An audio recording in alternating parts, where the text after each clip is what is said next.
Hello everyone, good evening to all of you. आज मैं आप लोग के लिए लीनियर अलजेब्रा से रिलेटेड एक क्वेश्चंस लेकर के आया हूँ। और ये क्वेश्चन जो है सीएसआर नेट जून 2023 के पार्ट सी में पूछा गया हुआ था। क्वेश्चंस क्या है वो देख लीजिए, फिर इसके ऊपर हम लोग डिटेल में डिस्कशन करेंगे। तो देखिए क्वेश्चंस क्या कह रहा है। Suppose A is a 5x5 block diagonal real matrix with diagonal block हमें इस तरह से गिवन है। देन पूछ रहा है क्या, which of the following statements are true, मतलब जो नीचे दिया गया स्टेटमेंट है इनमें से कौन सा ट्रू है। फर्स्ट स्टेटमेंट में हमें क्या दे के रखा हुआ, अलजेब्रिक मल्टीप्लिसिटी के ऊपर बात किया हुआ। सेकंड में डायगोनलाइजेबिलिटी के ऊपर, एंड थर्ड एंड फोर्थ में क्या बोला हुआ है, ज्योमेट्रिक मल्टीप्लिसिटी के ऊपर। तो ब्लॉक क्या दे के रखा हुआ है उसके ऊपर हम लोग डिस्कस करते हैं। तो देखिए एक ब्लॉक हमें इस तरह से गिवन है E10 ये हमारा फर्स्ट ब्लॉक है। एंड सेकेंड ब्लॉक क्या है, E10 0 E0 0 एंड E। ये हमें दो ब्लॉक्स देकर रखा हुआ है।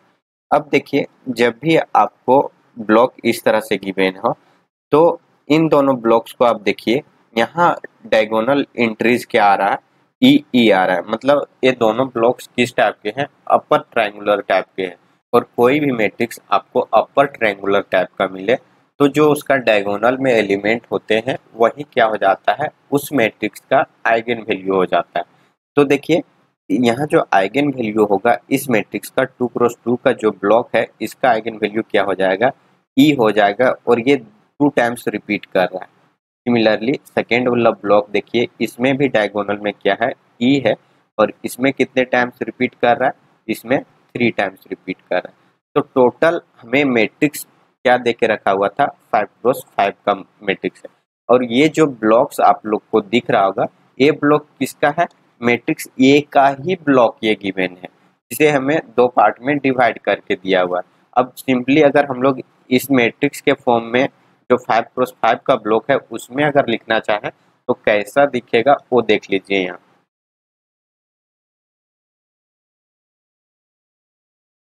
ये 5x5 का है मैट्रिक्स, इसे हम लोग क्या मानते हैं, ये वाला ब्लॉक यहाँ रख देते हैं पहले E1। बाकी का एलिमेंट इधर क्या हो जाएगा, 0 हो जाएगा। सिमिलरली यहाँ सेकेंड रो में क्या आ जाएगा, 0E, यहाँ 0 0 0। एंड ये वाला ब्लॉक्स हम लोग यहाँ रखेंगे तो यहाँ क्या हो जाएगा, 0 0। और यहाँ क्या आएगा, E10। फिर इसी तरह से क्या हो जाएगा, 0 0 0 E0 फोर्थ। फिर यहाँ क्या आएगा, 0 0 0 0 एंड ये ई आ जाएगा। तो जनरल जो मैट्रिक्स हमारे पास बन के आएगा ये, वो कुछ इस तरह से बनेगा। ये देखिए जो डायगोनल ब्लॉक्स है, जो कि हमें बता के ही रखा हुआ था क्या है, रियल डायगोनल ब्लॉक्स है। तो डायगोनल में ही आया हुआ है। आप देख सकते हो कि जब भी हम लोग किसी मैट्रिक्स को ब्लॉक में डिवाइड करते हैं तो किस तरह से हम लोग लिख सकते हैं, ए स्क्वायर है, ए भी स्क्वायर है। तो देखिए इसका ऑर्डर क्या होगा, इसका ऑर्डर यहाँ क्या है, 2x2 है। सिमिलरली इसकी बात करें हम लोग तो ये हमें 3x3 का दिख रहा है। लेकिन अगर हम लोग इसका ब्लॉक की बात करें या जॉर्डन ब्लॉक्स की बात करें तो इसका जॉर्डन ब्लॉक एक्चुअली 3x3 का नहीं है। इसका जॉर्डन ब्लॉक क्या है, 2x2 का ही है और एक 1x1 का है। देखिए ये क्या है, ये इस तरह से डिवाइड है। देखिए एज इट इज आपको दिख रहा होगा, जैसे कि फर्स्ट ब्लॉक आपको मिल रहा होगा, सेकेंड भी आपको वैसा ही दिख रहा है। एंड थर्ड जो ब्लॉक है वो क्या है, 1x1 का ब्लॉक है। तो हमें इस तरह से अगर हम लोग देखेंगे तो हमें यहाँ 3 ब्लॉक्स मिल गया। 3 ब्लॉक में से 2 ब्लॉक हमें क्या मिला, 2x2 का। और एक ब्लॉक हमें क्या मिल गया, और एक ब्लॉक हमें क्या मिल गया, 1x1 का मिल गया। तो देखिए यहाँ डायगोनल में ही सारा ई आ गया। तो ई कितने टाइम्स टोटल रिपीट कर रहा है, 2 टाइम्स यहाँ है, 3 टाइम्स यहाँ है। तो टोटल कितना हो जाएगा, 5 टाइम्स। तो ये 5 टाइम्स ई रिपीट कर रहा है, मतलब ई क्या है, हमारा आइगन वैल्यू है। और कोई भी आइगन वैल्यू जितने टाइम्स रिपीट करता है वही उस आइगन वैल्यू का क्या कहलाता है, अलजेब्रिक मल्टीप्लिसिटी कहलाता है। तो यहाँ अलजेब्रिक मल्टीप्लिसिटी 5 आ गया। तो 5 ही हमारा ऑप्शंस में भी गिवन है। देखिए क्या है, द अलजेब्रिक मल्टीप्लिसिटी ऑफ ई इन ये इज 5। तो इस तरह से हमारा फर्स्ट ऑप्शन क्या हो जाएगा, करेक्ट हो जाएगा। सेकेंड हम लोग बात करते हैं इसकी डायगोनलाइजेबिलिटी पे। तो डायगोनलाइजेबिलिटी बात करने से पहले हम लोग क्या करेंगे, इसकी जरूरत पड़ेगी हमें नलिटी की। तो यहाँ देखिए हम लोग किस तरह से यहाँ से इसका नलिटी फाइंड कर लेंगे।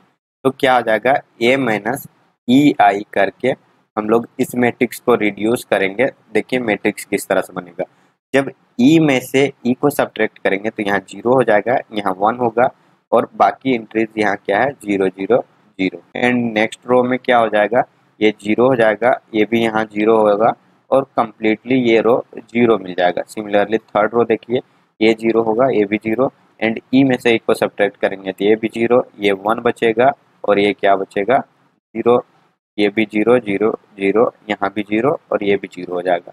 अब ये भी 0, ये भी 0, ये भी 0 और ये भी 0, ये कम्प्लीटली 0 बन गया। अब देखिए इसमें से जो नॉन जीरो रो है वो क्या डिसाइड करेगा, आपका ए माइनस ई आई का रैंक बताएगा, rank of A minus E आई।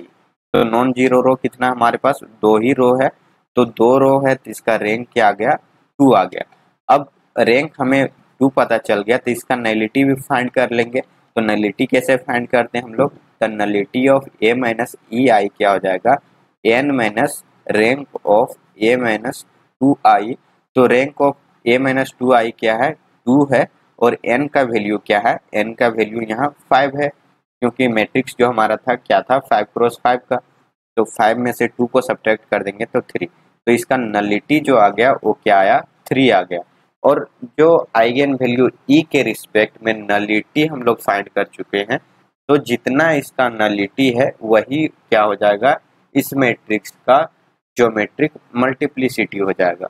तो देखिए यहाँ से ज्योमेट्रिक मल्टीप्लिसिटी भी मिल गया हमें कि ई आइगन वैल्यू के करस्पॉन्डिंग जो हमें ज्योमेट्रिक मल्टीप्लिसिटी मिला वो 3 मिला।